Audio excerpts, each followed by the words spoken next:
Welcome to the Common Cultures Podcast. I am Simon Eisenbach, the host, and today we are with Amanda Valenti. I got that right? Yeah, I was really excited to hear your last name. I don't know if I would have said that correct. Yeah, well, the original spelling of my last name was Ajzenbaczk. And when my grandparents came over from Poland after the Holocaust, it got changed at Ellis Island. So literally the person at the border just wrote the last name, and that's what it was.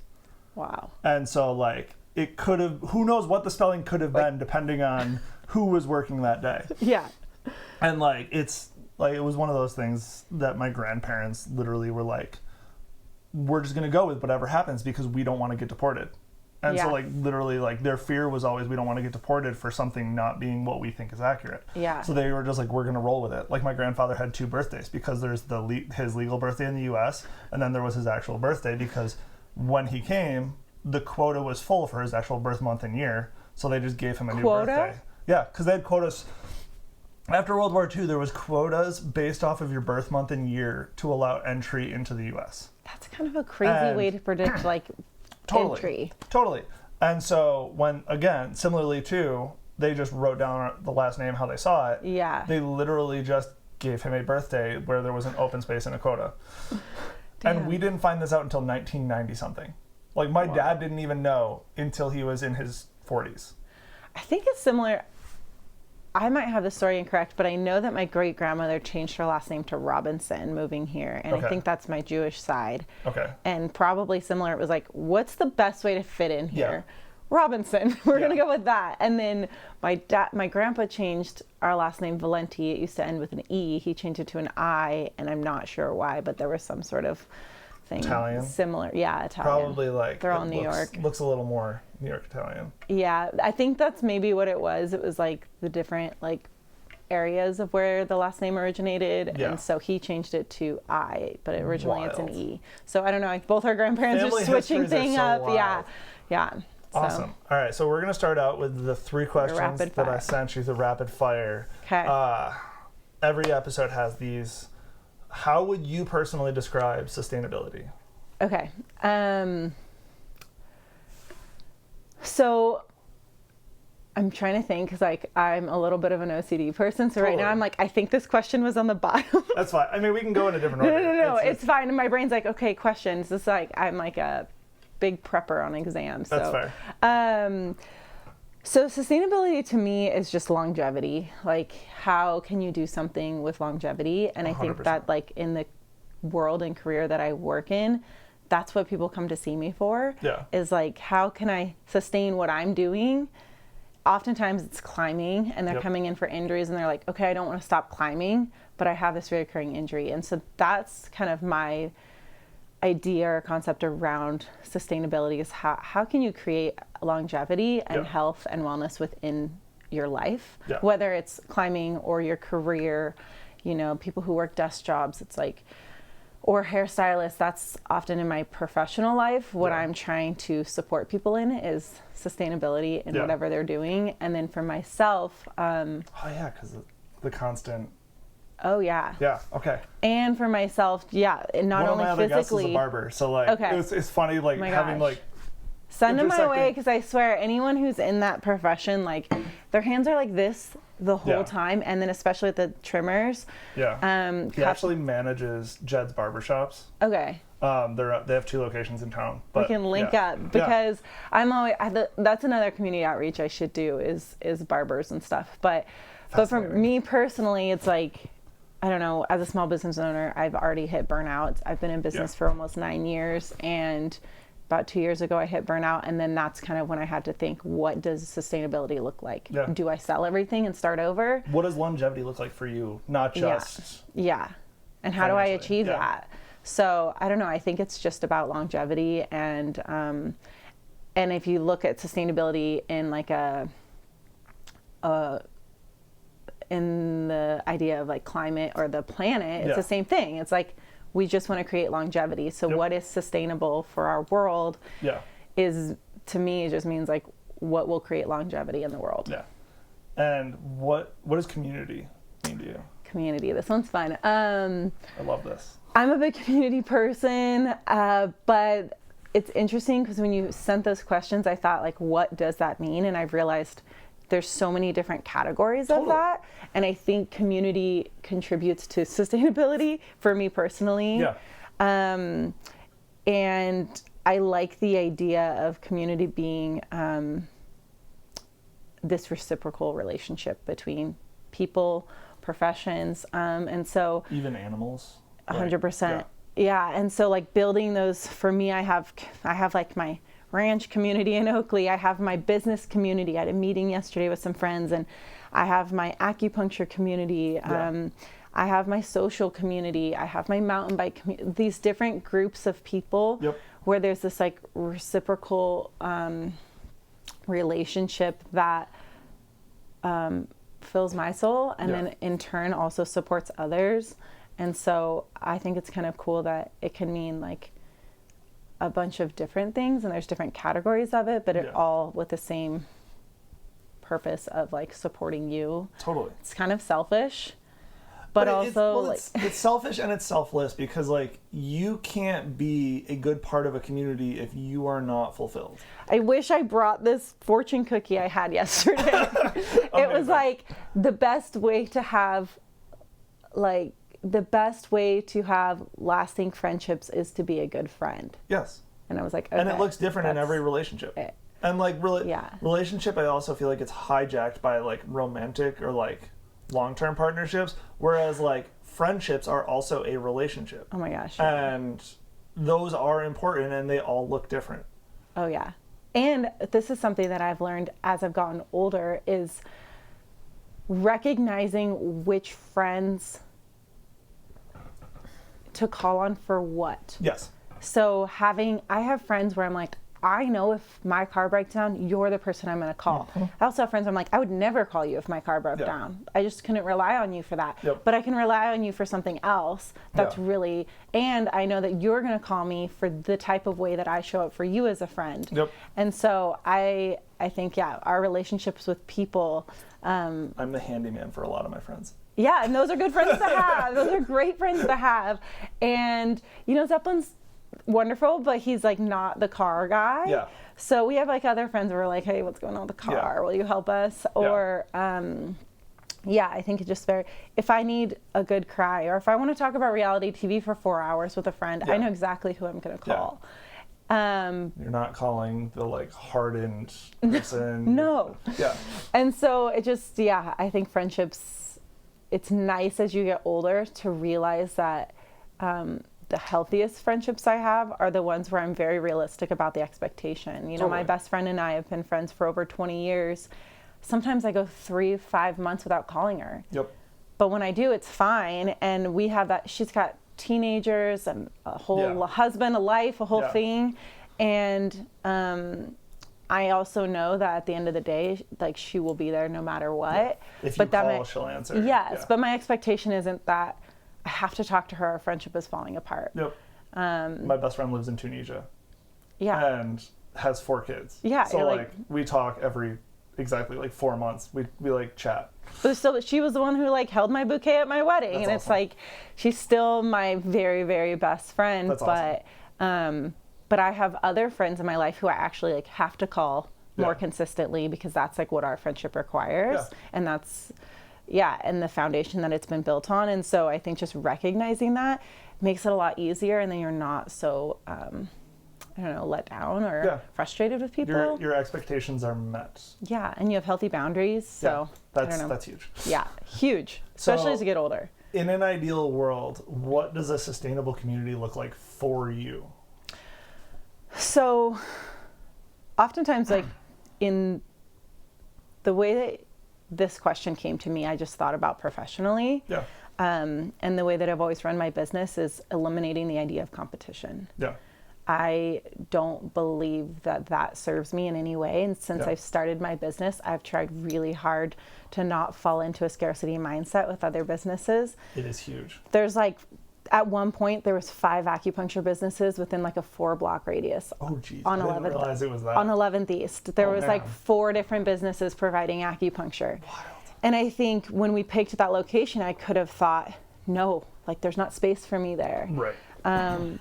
But the people I've partnered with in business and the people I've chosen to work with kind of all have had that similar mindset that to me it's, you know, what comes around goes around. If you're referring out and you're supporting other businesses, they're in turn going to support you. And I think that that goes for the world. I think that goes for relationships, friendships, and especially in my business.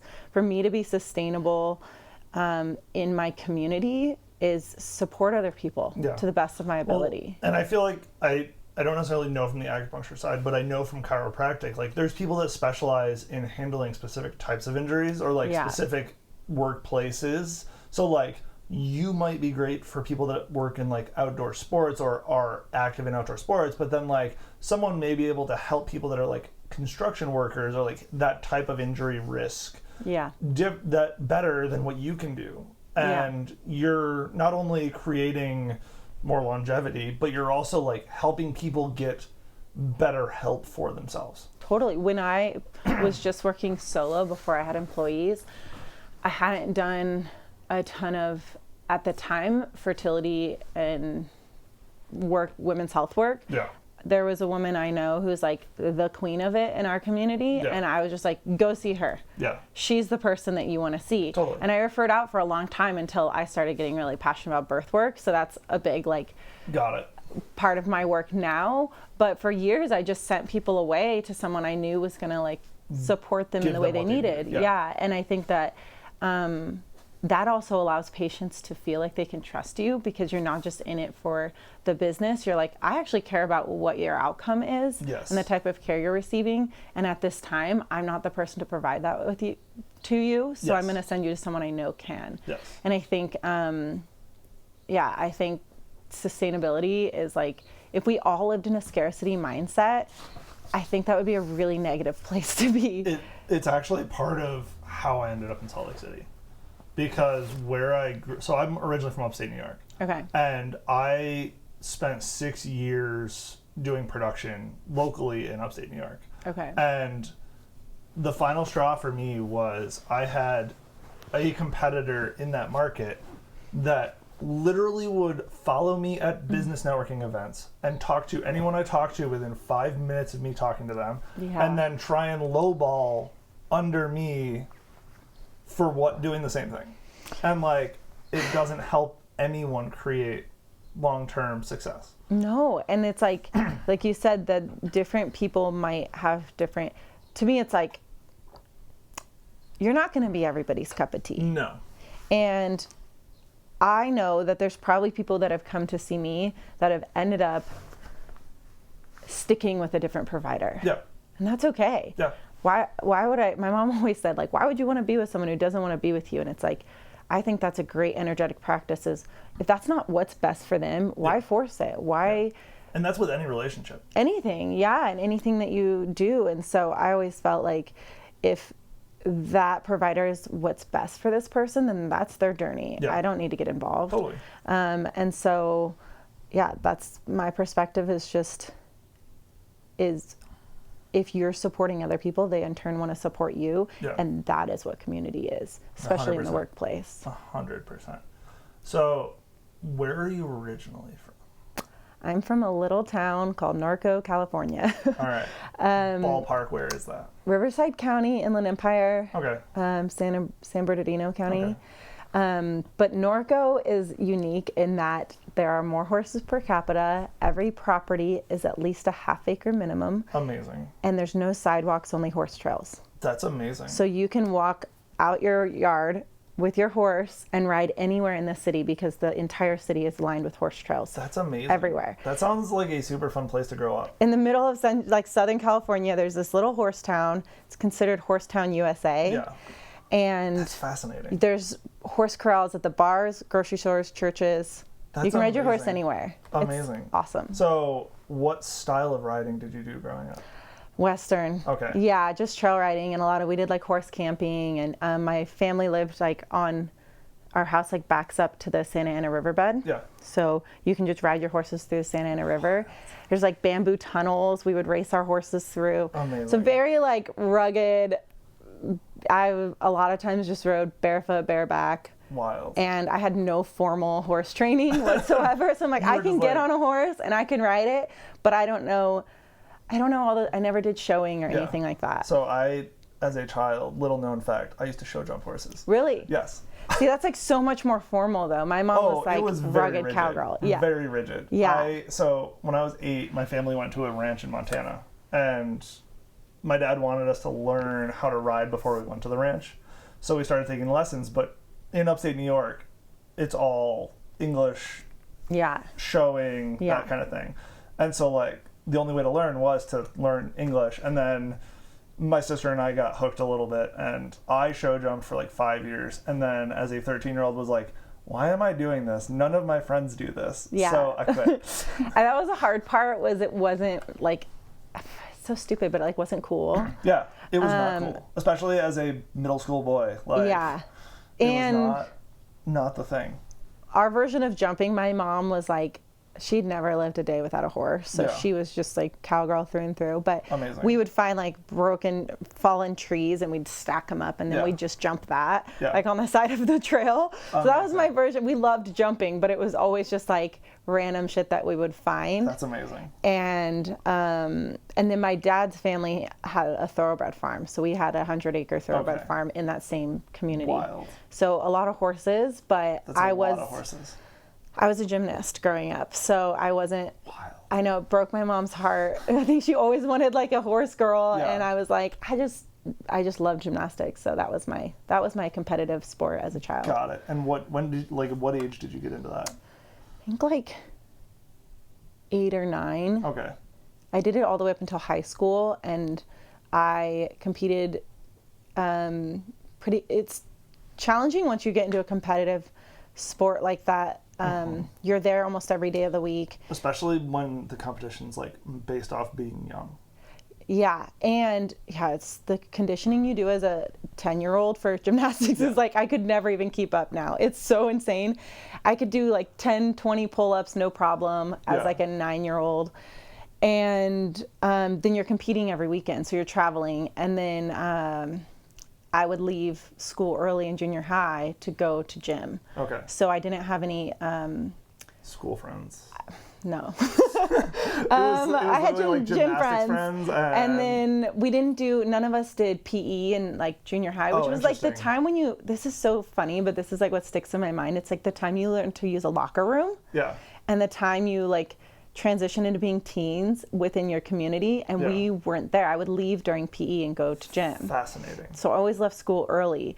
And so I think for me, it felt like I missed out on a part of like maturing, Okay. and then was thrown into high school where I had broke my foot in a competition and Okay. kind of decided like, do I want to invest in a social life, or do I want to like heal and go back to gym and go through high school and like try for college? Yeah.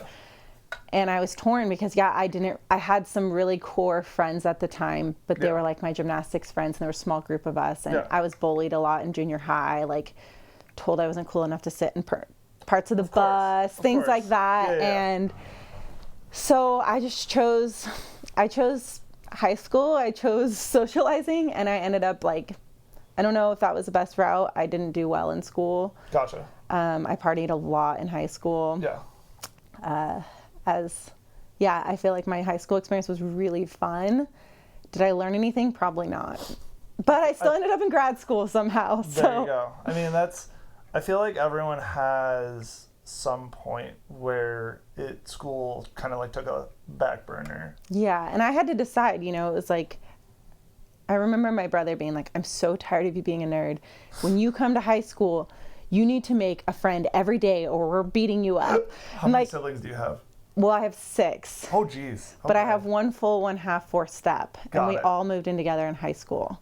Oh, that's So it was me and my brother and my sister until high school, and then my mom and my stepdad. And so there was a lot of us. That is a lot. And like 4 of us were in high school together. That's a lot of personality to like throw into a house together was wild. at one time. It was wild.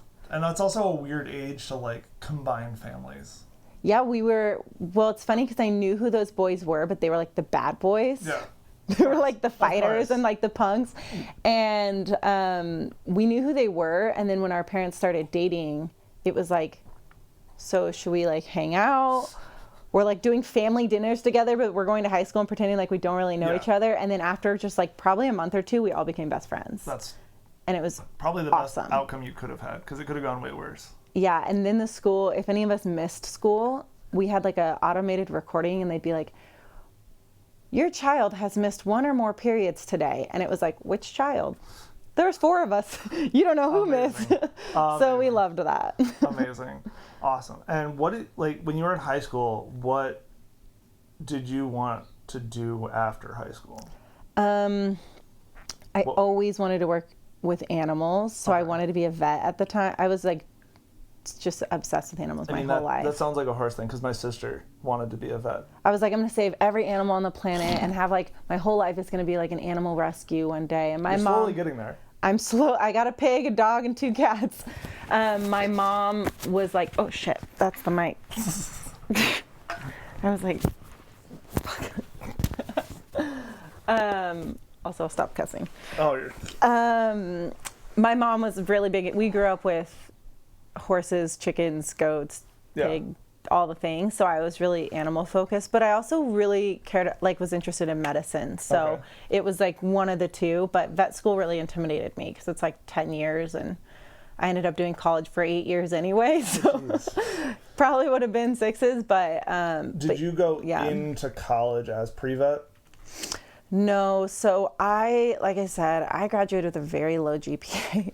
I had a lot of test anxiety, and now as an adult, I recognize probably needed some support through testing. Yeah. I didn't learn that until college, but I I mean, didn't. it wasn't really discussed. No. Because, like, I'm 36, and I think we're about the same age. Yeah, I'll be And- 35. And I feel like at that time was just about, like, the early 2000s was when they were just starting to do a lot of, like, actual support for kids through testing, where, Yeah. like, that now it's, like, a common thing of, like, oh, does this child actually need support? And they start it, like, way earlier. Oh, But yeah. I feel like No in one the 90s noticed. and early 2000s, it was very much like, unless you were severely on an autism spectrum or showing some form of real disability that was like very blatantly obvious, yeah. you didn't get any support, and they just said that you were a bad student and trying to, Because I was in the GATE program in elementary, which was like an accelerated science and tech, like not Okay. tech, but like a science program where Yeah. they'd pull you out. I did that in elementary. I was also in honors so in that's junior why high. they really called you a nerd. Probably. And then come high school, yeah, I think the partying had an impact, but I also learned recently that I had a lot of concussions in high school, and I think that probably contributed it as well. From gymnastics? No, like snowboarding, dirt bikes, Oh, okay. other Yeah, things, like pretty severe head I injuries. mean, also getting bucked off a horse can do I've that never too. fallen off a horse my whole life. Hell yeah. That's because I got a good coach. My mom was the best. Well, I also feel like it's easier on a Western saddle. I've been put on some crazy ass horses. I'm not doubting you. And I I've been just- bareback, but she just kind of taught me, hold on with your legs. Yeah. And that was just my horse went through a fence a couple years ago, and That's crazy. stayed on. And all the people that were there were like, "You are your mother's daughter." That's awesome. But yeah, motorcycle. I rode like dirt bikes and motorcycles growing up, and snowboarding. Yeah. Trying to hit jumps way beyond my expertise level. I mean, I also feel like being married to Zeppelin, that Yeah, I actually let him do the crazy shit now. I'm like, I don't need to. that's how Alex and I are. She goes Yeah. and does the dumb stuff, and I just enjoy life. Chill. Yeah, he's the crazy one. So yeah, I think testing was really challenging for me. So anyway, getting back to college. Yeah. I didn't take my SATs because I was too afraid. Okay. I had really bad test anxiety that, like I said, that checks out. didn't get checked out until I didn't even notice until I was in college. And graduated really low GPA, so I applied for community college. But I ended up going to Santa Barbara, Okay. and I went to their city college, which was their previous university campus. So it was Okay. a very awesome campus, but half the price. Yeah. And awesome. then Community college is one of the most underrated, underutilized it's insane. higher education. I also went to community college. And Yeah. I went mostly for like, I didn't know what I wanted to do exactly. Yeah, no one does. But also like, I spent for 2 years of school what it cost me for 1 semester of my 4-year. It's pretty amazing to me that we're pushed. As I was 17 when I graduated, and I was 17 when I started college, which meant I couldn't sign any of my own paperwork. Totally. I wasn't technically an adult, and I'm supposed to suddenly know what I want to do with my life. Loans for like $60,000. It's just insane. It's like, so I did community college my first year, and then I ended up transferring to Bend, Oregon. Okay. Best decision of my whole life. Okay. And I did technically an undergrad there, but I didn't do anything specific. It was just medicine focused. Degree. Okay. Oh, okay. So general medicine. Pre-nursing. Okay. Yeah. So I'd kind of decided to go in the nursing direction. When I was 18, I did a wilderness EMT intensive. Also, wilderness medicine is one of the most underrated. Yeah, it was people should do. Badass. It was like 30 days in Leavenworth, Washington. Oh, geez. And it was like you became technically an EMT. We did a 24 hours or a 12-hour shift at a hospital. We did sutures. We did IVs on each other. Oh, dang. Like, it was intense. That's legit. It was amazing. My cousin was one of the teachers for it, and she was like, if you're really interested in medicine, you should give this a shot to see if you like it. Yeah. It's a quick way to decide if this is for you or not. Yeah. When I started doing injections, I was like, this is the best thing ever. I was like, this is the best day of my life. And I knew I loved it. So I ended up doing all pre-nursing, and then that was in Bend. I was there for 3 or 4 years, and then was introduced to acupuncture, and that was what kind of changed my whole life. And then went to grad school in San Diego. It's a 4-year acupuncture program, is a 4-year master's. So. Okay. Do you have to have certain certifications to be an acupuncturist? To go to school for it, or to be one? To be one. Oh, yeah. So you have to have a master's degree. Okay. It's a master's in Eastern medicine. Okay. It's a 4-year program. And you have to take board exams. So in Utah, they only require 3, but for the national exam, you have to take 4. So you have to take 4 different board exams. Oh, geez. That's a lot. It's intense. And if you want to do California, which I ended up not deciding not to get licensed in, it's like a 8-hour exam that takes like 17 weeks of prep course. Ooh. And that's completely separate from the national board. Ooh. And I was like, never moving back there. I need to be in the mountains. So the licensing for acupuncturists is very strict, which I think is amazing. It's that's really important. Smart. We're putting needles all over your body. We should have the appropriate training. Totally. For a while, until I think about like 3 years ago, Wyoming was no license needed.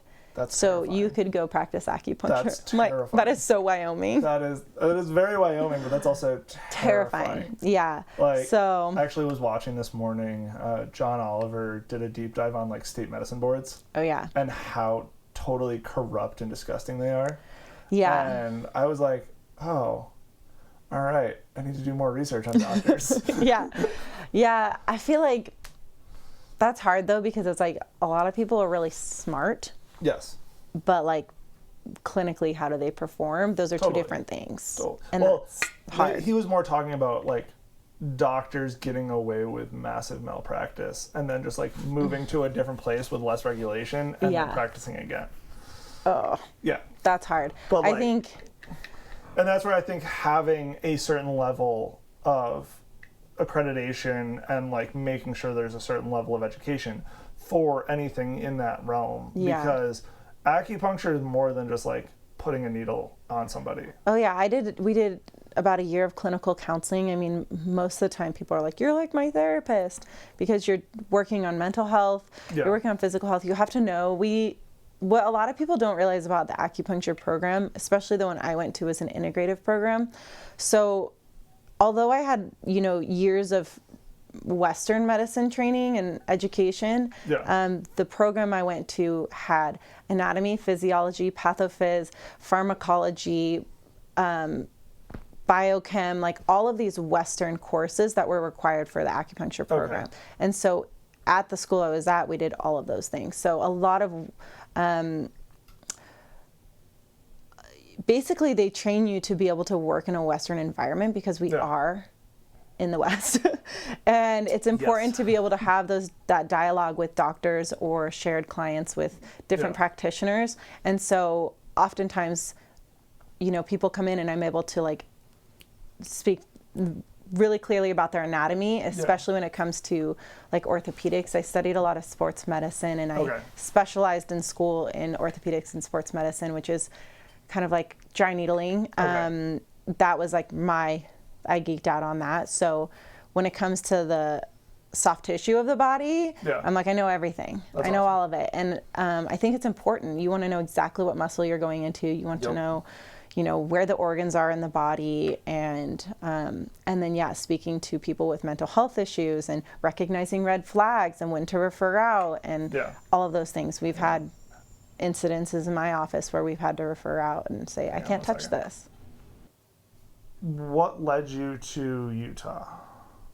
I was in... Or where'd you go after college? So I was in Bend, and then acupuncture school was in California. Okay. And so I moved to San Diego. Okay. And I was in Ocean Beach while I went to school there for 4 years.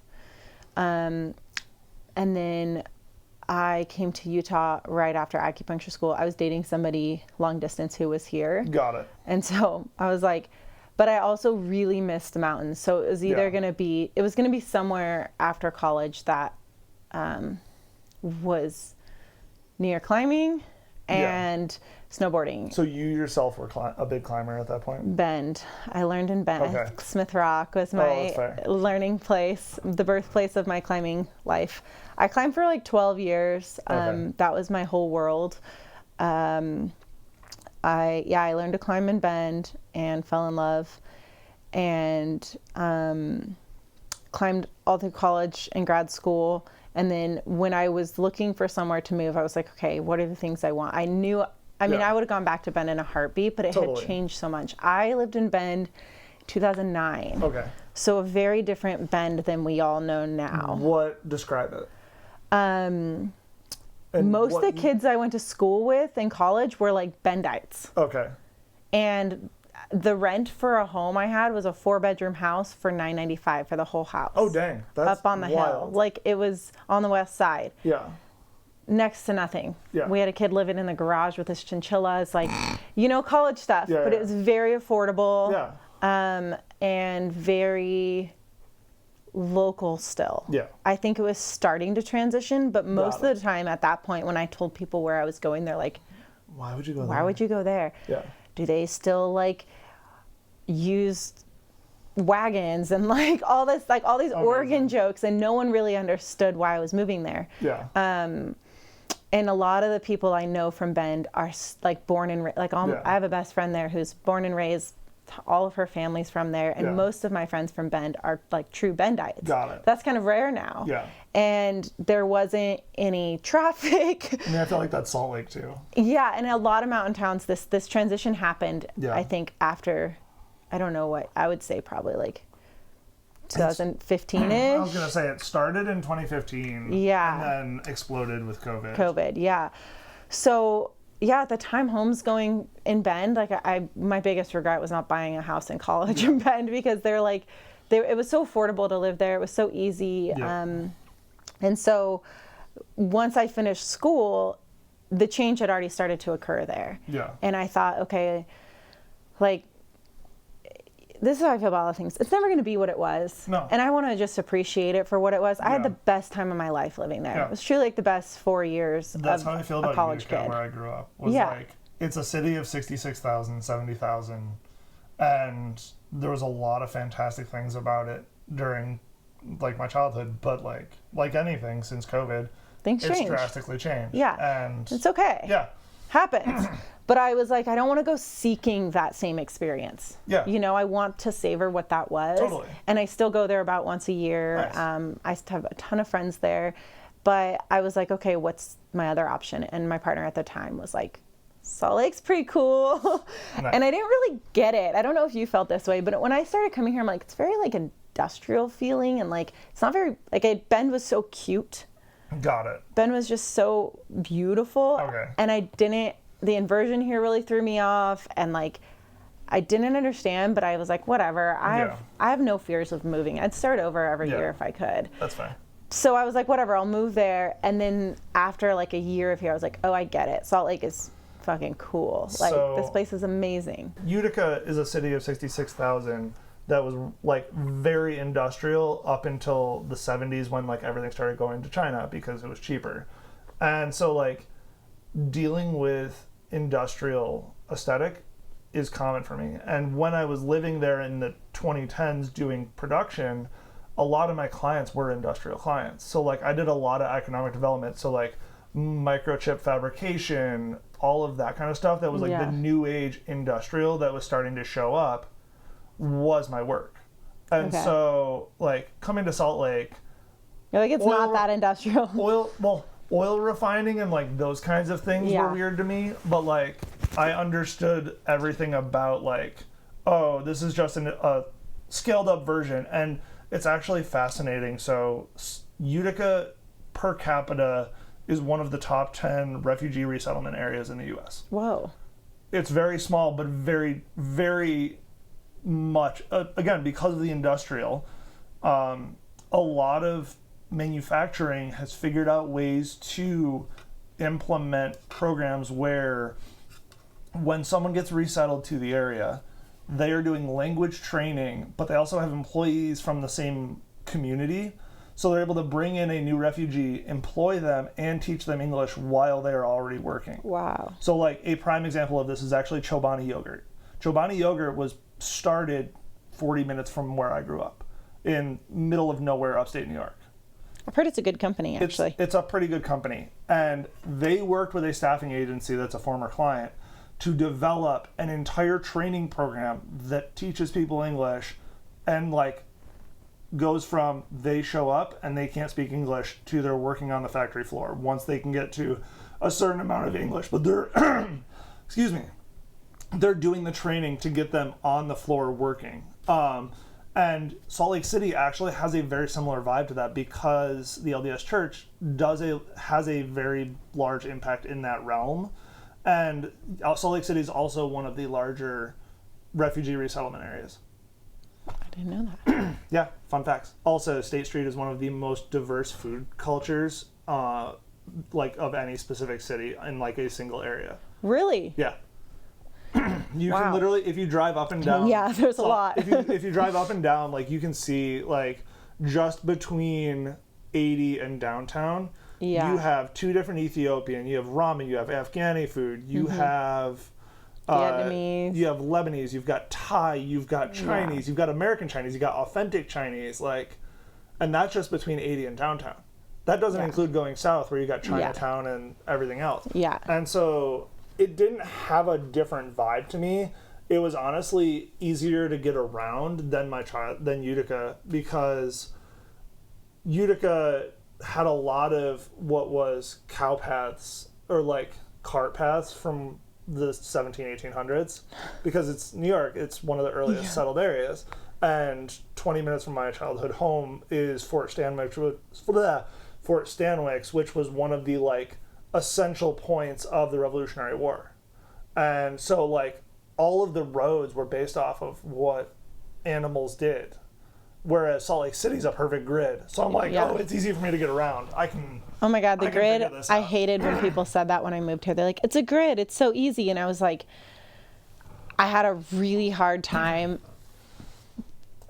grasping it. And then once you do, you're like, this is the easiest way. It's a grid. But it took a minute. I was like, I don't get it. Again, because you came from an area where there was no such thing as like uniformity or like plan. No, it's great. Yeah. No, it's like I don't even need Google. It's funny because my mom was a real estate agent, so she used to use the Thomas Guide. I don't know if anyone knows what that is, but it's like a book. It's before phones or any of that. And so I was her like navigator, and I'd sit in the passenger seat. And a Thomas Guide is like a massive book of a county. Yeah. And it's like a grid, and so I'd find locations to all her properties and listings based on the book. Wild. And so I was like. I don't know, I felt like I've been navigating roads for a long time. And no one knows what a Thomas Guide is anymore. But I'm like, this is how we used to do it before. And then MapQuest came around. And MapQuest was a game changer. Game changer. The amount of, I wonder if my parents still have them. Like, binders whenever we'd go on a trip. Oh, yeah. Mom would print out all of the map quests and Yeah. like, stack them. Yeah, you're like really prepared. Now we're just, Zeppelin tried to get a flip phone and it lasted like 40 minutes because he realized he was like left out of a group chat. And then I was like, you can't do Google Maps and you can't. Yeah. He was just like, forget this. Yeah, that's hilarious. Oh my gosh, I wish I could go back to that. I know. Yeah, my dad is a civil engineer and worked all around New York State. And my dad can tell you exactly like within 5 minutes from anywhere on the New York State Thruway, which is like the main interstate, to the home exit. Damn. Because he knows the mile markers down to like, this is how many miles I have. Like, Yeah. I'm like, you are. We had a cab driver like that in San Francisco last year. We were there for a film screening and Yeah. he was like, I don't use maps. Yeah, he's like, I just We know. gave him the address and he was like, okay, just drove us there. That's wild. It was crazy. I was That's like, amazing. all of them have like their phones, and Yeah. he just didn't, I don't know how long he'd been driving, but yeah, he didn't use a phone. Thanks, dog. Gotta get comfy.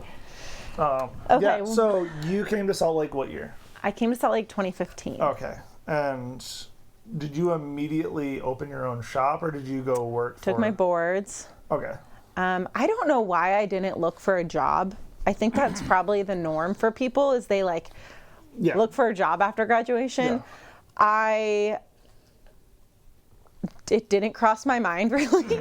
I had reached out to one woman who was running an acupuncture program at the Huntsman, and I didn't really get like a vibe that they were hiring or Okay. anything, but I wanted to connect. She was the only acupuncturist I'd really heard of. Yeah. And I ended up working there years later through her and with her. Wild. But yeah, so I just started my own business. I took my boards and then I got a space downtown with an old friend who was also just newly out of school and looking to do private practice, like life coaching, okay. fitness coaching. Yeah. So we're like, oh, we could share a room. We'll just share a space and Yeah. then I'll use it half the week, you use it the other half. And like, we're just getting started. So that's all we need. Yeah. But then we ended up finding a spot that was 3 treatment rooms, 2 bathrooms, a waiting room. And it was like a whole center. And we're like, we'll just start a wellness center. And we just kind of Wild. like flippantly did it. Wild. Is And that it the worked. place on 1100? No, so our first place was this kind of rickety place behind Oasis Cafe. There's the Ambassador Plaza. Okay. It's where a lot of like alternative practitioners work, or Got it. people in like there's like therapists and different body workers. So Ambassador Plaza is kind of like a launch pad for a lot of providers. Fascinating. And so it felt like a rite of passage. I feel like now I'm like Yeah. to work there was like part of the beginning. Yeah. So we were there for about a year and a half and we were quickly outgrowing it. We started doing events and retreats and workshops that Okay. were really successful, and we found that we were ready to grow, and we had met 2 other women who were ready to grow as well, and we created what's now Terra, and there ended up being 5 of us who started it, and that's the spot we're at now. So Right. that was like that was 6 years ago. Okay. We moved to Terra and created that whole space. Is it weird to think about now, like, that it's been 6 years of growth at that place? Yeah, it's so wild because I think of people who tell me, I've been at this job for 10 years. And I'm like, I'm getting close to being in my profession for 10 years. Yeah. When you're in school, you do 2 years of clinical internship. So I was treating patients for 2 years at school. Yeah. And then, so since 2013, I've been treating patients. Yeah. So over 10 years, I've been an acupuncturist, and Yeah. that's kind of crazy. And so now when I look at the business too, it's like, I just spoke with Eva, was one of the original founders, and we were like, it's been, just yesterday, we're like, it's been 6 years in this space. Like, that's so wild. Yeah. So yeah, it's been great. 2 years ago, I took over sole ownership, and 2 people moved out of state, and there was just like a lot of transitions happening, and I had a lot of energy for it, and so yeah, I also started growing at that point. Had also started growing my acupuncture team. Yeah. at the point where I couldn't really see more people. Yeah. And I think the only place to go from there is just to have a really long wait list or to start hiring. Yep. And so I started hiring staff, and that was kind of about 3 years ago, my journey, like growing my business began. Yeah. For a while, it was just me. That's crazy. Yeah. And now you've got 4 employees. I have 3 acupuncturists and 1 office manager. Wow. Does the so office 4 of manager us. manage all of the things in Terra, or just the You one know, Tatiana, shout out Tatiana. She also is the manager of Normal Ice Cream. So she is just like Oh. a boss. She manages that whole business Dang. and my whole business. Dang. She is also very young, and I just say, I'm like, you were born efficient in like what you do. So she does all of our inventory. She does all of our laundry. She does all of our scheduling and phone calls and a lot of our social media. Dang. She does it all only like a few hours a week. It's crazy. That's crazy. And then it's like, well, what do you do now, Amanda? But you know, running a business and having people, I have 4 tenants at Terra who rent from me. So I have 4 tenants and then 4 employees, and there is just always things happening. Oh, stuff no matter breaks. what. Yeah, like the ceiling People- tile broke while a patient was on the table the other day. Oh. Said it sounded like someone like dropped something in the roof. Like Oh. stuff like that, where you're like, Yeah. oh, our roof caved in, and the other, like last year, rain poured in through our ceilings and stuff Yeah. like Things that. you can't predict. and, No. like, yep. And I've been focusing a lot on events. We have a lot of cool events coming up. I think that goes to my like passion for community, Yeah. and why I felt so passionate about having a space like Terra is that it facilitates community gatherings. What types of events are you doing?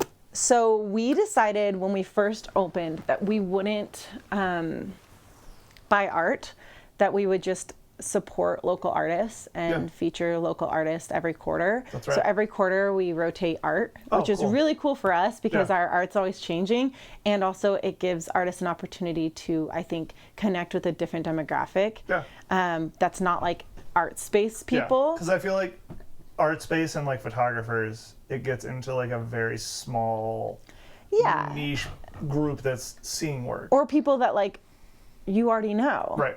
And so having, you know, the Pilates demographic is very different than my clientele. sure. And so having all those people walking through, Yeah. I think the exposure is really good for, Yeah. It's Artists? great for artists. And there's so much different types of art that you could do that, yeah. yeah. I love it. It's like one of the things I'm most passionate about.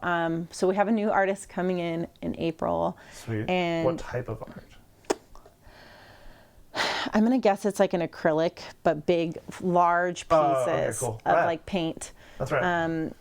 She just got accepted to a Paris residency, and so she's going to do like an installation for us while she's gone.